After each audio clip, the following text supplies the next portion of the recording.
Right, so I'm standing here right now, yeah, basically not surprised, but still annoyed because the potential our club has, if you give this over to a great manager and management team, we can win the league, hands down, even without a world-class defensive midfielder. Ole Gunnar Solskjaer, yeah, has Ronaldo, one of the best players ever to play the game, yeah, up front. On the wing, okay, Pogba, you shouldn't have played him there, but I'll get to that in a minute. Pogba on the left wing. Then in the middle of the park, Fred and McTominay, which I wasn't happy with. But you've still got Greenwood, yeah, on the right wing. You've still got Bruno Fernandes in the number 10 position. Left back, Shaw, Maguire, Varane, right back, Wan-Bissaka, goalkeeper, De Gea, right? De Gea made some stupid mistakes today. He gave away the ball in some stupid areas. Villa could have been 3-0 up in half time. But what I'm saying is, from the get-go, it's a stupid team he put out. Why are you playing two defensive midfielders? Two defensive midfielders in the same game at home to Aston Villa. Why are you doing that for? That just shows to me that you're not trying to go all out to win the game. You're playing a reactionary game. You're going to be like, you know what? So if we go down or if it's a tight game, then we'll bring on Sancho. Then we'll bring on Cavani. I haven't seen such a lackluster Man United performance in a long time, and that's saying something, because Ole Gunnar freestyle, as they say, is just very reactionary football, and a lot of, what's the word? It's just a lot of no tactics. There's no tactics. It's just freestyle football, right? And we've had a lot of lackluster performances. But it's like, we're not taking the ball by the horn. Ronaldo's one of the best in the air. We're not giving him good service. We're not crossing the ball to him. Listen, it doesn't take a brainiac. It doesn't take a rocket scientist, yeah, to figure out, look, all you got to do, overload one wing, get somebody to cross it into Ronaldo, and we got the goal. Because the guy, he's going to bully those defenders in the air. Get the ball in. How many times did we get the ball in? That's why I wanted Sancho to play on the wings, because he'll give us some width. Yes, he cuts in sometimes, but he'll give us some more creative outlet. But either way, all I'm saying is the biggest point that I'm making here today is we've got more than enough. When I mean more than enough firepower to be blowing away teams like Aston Villa. At least beating them 2-1. Yeah, we could at least score 2 goals today if we had a better manager. But because we're not coached properly, we got this first team coach. We got a first team coach that is giving us some, what's it called? Some tactical stuff. We still conceded by, surprise, we still conceded yet another set piece. Yeah? We still conceded a set piece. So what's the first team coach there for? What's the coach there for? What's he there for? Why is he there if we're not improving? Why have we brought him in? Listen, if it was any other massive club in the world, any other club like Chelsea, City, Chelsea ain't a massive club, but they're still a big team. Yeah, let's be honest. They're a big team still, but they're not massive, but they're still big. They haven't won no Champions Leagues. Anyway, a team that's won league titles recently, if you want to put it that way, league titles, major trophies. Yeah, that's got lots of money and everything. City, Chelsea, Juventus.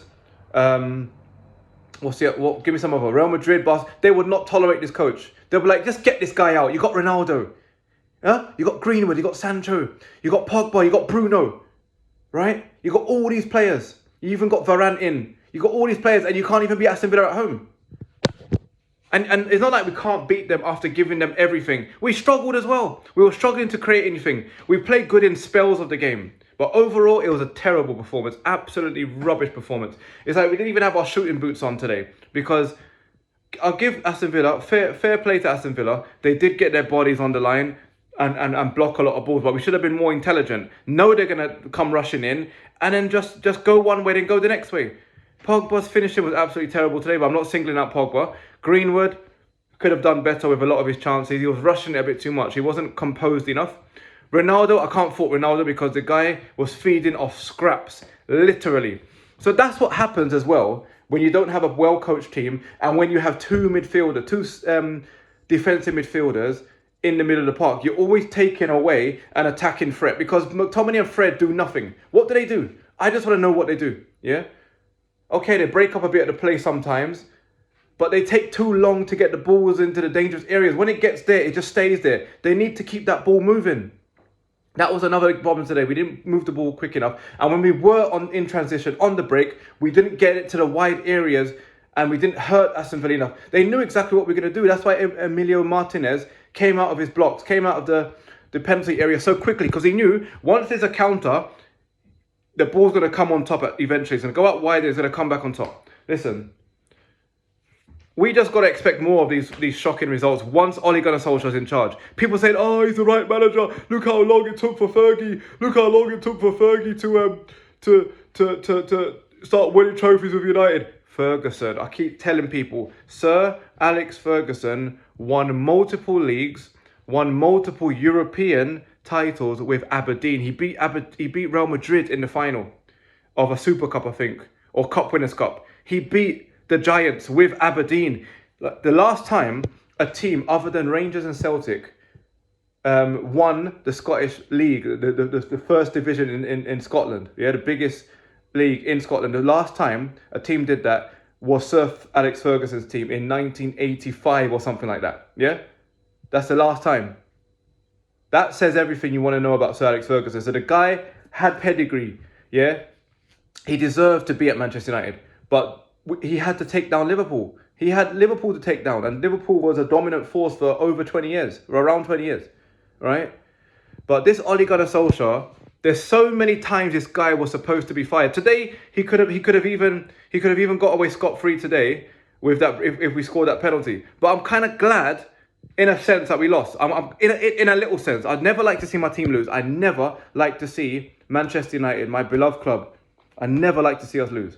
But under the circumstances, knowing that the more we lose, the more we drop points, is going to put pressure on Ole Gunnar Solskjaer, and eventually we'll have to get sacked. Because what more do you want? You've got Ronaldo, you've got Bruno, you've got Pogba, you've got Greenwood, you've got Sancho, you've got Cavani coming off the bench. You still got Van der Beek there, which you're not even playing.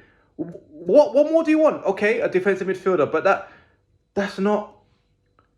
To him, you give him that, he's not going to make a difference. He could have Messi, you could have Mbappe, he could have all the best players in the world, he could have Lewandowski, but you need a coach to coach the players. You can't just tell the guys, oh, just go out there and have fun. No, you got to have a coaching style. Tuchel came to Chelsea in 2 seconds and won the Champions League. Yeah, Chelsea, it was a weird Champions League and they stumbled across it, but you still need a manager with pedigree. You still need a manager that knows what he's doing. You still need a manager that can coach a team with good tactics. You need a tactical manager to win you those important games, to win you those games that will get you over the line to win silverware. Look, we got knocked out of the Carabao. I'm a bit pissed by that, because that could have been a way to get a trophy. But you know what? Something has to give at some time. Something has to give at some point in time, and eventually, the way things are going, Ole Gunnar Solskjaer will be fired. I'm just hoping when he does get fired, the next manager doesn't have to pick up too many pieces. Because let's say he gets fired and we're in mid-table position. The next manager is not a magician. He can't turn that around with City and Chelsea up there and all those kind of things and all these other teams there. Liverpool still doing well, and then expect to win the title. I wanted a shot at the title this season. I don't want to wait till next season. Every season is next season. Oh, we're in transition. Oh, we're building something. Oh, progress.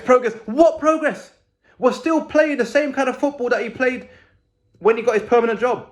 The players were feeding on the fact that, oh, Mourinho's gone. They were so happy to see Mourinho gone. So it just gave them an instant boost. And obviously, you're going to get an instant boost when a manager goes, especially if it was toxic. And those players like Martial, Pogba, all of those players, Lingard, or whoever was there at the time, whatever. Those players, as soon as Mourinho got sacked, they weren't playing for Ole. They thought Ole was just there for a little time. They were playing for the next manager. They were playing for the next manager. Whoever comes in, look, I want to start. I want to be the guy to start. I want to be the star guy. When they realised it was Ole Gunnar Solskjaer, a guy who's only won a league title with Molde, maybe a cup, I think, whatever. Yes, they didn't win nothing for years before that, but this is Norwegian league we're talking about here. The equivalent of Sunday league, yeah? Let's get it in there. Let me put it out there. Equivalent of basically Sunday league. Yeah, it's professional, but I know Sunday league players that can play better than these players in Norway. I can play better than these players in the Norwegian league. Norwegian league is rubbish. It's probably not even top 15, top 20 leagues in Europe. It's rubbish. It's absolutely rubbish, yeah? Nobody hears about it because it's that crap. What teams come about there? What teams come about of the Norwegian league? Who plays great so well in that league that they get notice, except for players like Haaland. And even Haaland never got fully noticed till he went to Salzburg. Yeah? Till he went... Where's Salzburg from? I can't even remember right now. Yeah? He never got... I think it's an Austrian team. Yeah. He never got the recognition until he went today. He had to leave Norway because it's too small. Yeah? Unless you put up numbers like 50 goals a season, 100 goals a season, then you'll get recognition in little teams like that. But Haaland never got the props. He never got the recognition until he went. My point I'm making is, hopefully today will be a blessing in disguise. Hopefully the board can see through all this hype, all this optimism, and all this, you know, unrealistic expectations from Ole Gunnar Solskjaer. You don't give a man, yeah? Let me finish with this because it's a long video, I know, but I had to get this off my chest. You don't give a man, yeah, who knows nothing about what he's doing, who is absolutely clueless, so much wealth of talent. You don't give that kind of man all these players to manage. You don't give a man who can't even do ABCs authority and power to run a country. Yeah, you won't give a man that, would you? Would you give a man who can't even do it, who can't even count to 10? Would you give a man who doesn't know the ABCs? Would you give a man who doesn't know basic maths, basic English? Would you give a man who has no political experience whatsoever, you know, a chance to run the country? Okay, yeah, America, that's a, what's the word? Donald Trump, it was more political than anything, but we all know he shouldn't have been there, yeah? No person in their right mind allows that to happen, but we've done it at Manchester United. A guy who didn't have a proper CV, we gave him, he's a club legend. Any other manager would have been, the United fans would have been fed up already, most of them. They would have called for his head long time ago, yeah? You won't give a 5-year-old keys to a city. You won't give a 10-year-old keys to a city. So why give Ole Gunnar Solskjaer any more time? He should be gone tonight. You got Ronaldo, for fuck's sake. You've got Ronaldo, Cristiano dos Santos Aveiro. Cristiano Ronaldo dos Santos Aveiro, one of the best players ever. Some people think he's the best ever. I don't, but I know he's one of the best ever. Yeah? You've got him on your team, and you're not giving him the service. You're playing two defensive midfielders against Aston Villa. Nah, sorry, mate. I'm not seeing any better coaching. I'm not seeing any better coaching from Ole Gunnar Solskjaer that Mourinho gave, right? And Mourinho still got more out of a lesser team. He still won 2 trophies. Don't get me wrong. I don't like Mourinho since his 3rd spell at United, his 3rd season. I didn't like him since then. Yeah, he didn't get back properly, but he could have got on with it like Pochettino did when he never got backed, when he never got a signing in a whole season. He still qualified for Champions League, but he still won 2 trophies, Mourinho. He finished 6th, but he still got us back into Champions League. He still won 2 trophies. I don't see any sign that Ole Gunnar Solskjaer is going to get a trophy. He can't do any better than he's doing. Yeah? I hate the fact that fans are waiting to see if Ole Gunnar Solskjaer improves. He cannot improve. He can't do any better. He can't. He doesn't know how to do better. Anyway, this video is much longer than I wanted it to be. But yeah, Ole Gunnar Solskjaer out. See you later, mate. So see you later. This has been going on for fucking too long. I wanted him gone since October 2019. Yeah, since October 2019, when I see him struggling against teams like Aston Villa, Southampton, whoever, you know, all these little teams. When I see him struggling, he can't even beat these little teams. I'm like, nah, you got to go, man. You got to go. Great player, great super sub. Very clinical striker, but that's all you ever will be. You're never going to be a top manager. I'm sorry. It's too late in your career to be a top manager. It's too late. You know, if you were supposed to be a top manager, you would have been a top manager a long time ago. Ole Gunnar Solskjaer, after this job, if he gets hired by a top team, I'll be laughing. I'll be laughing on the floor. I'll be rolling on the floor laughing if he gets a top job after this. That's why he knows he's not going to resign. And he's going to do his best not to get sacked. He's going to win those games when he's on the verge of getting sacked so he can stay longer. That's what's going to happen. That's what keeps happening. I want this guy gone. I'm sorry. Just like how Chelsea got rid of Lampard, the same way where sentiment doesn't count in football, the same way that Chelsea proved that point. Sack him, get in a top quality manager that can do the job. Get rid of Ole Gunnar Solskjaer. Ole out. Later.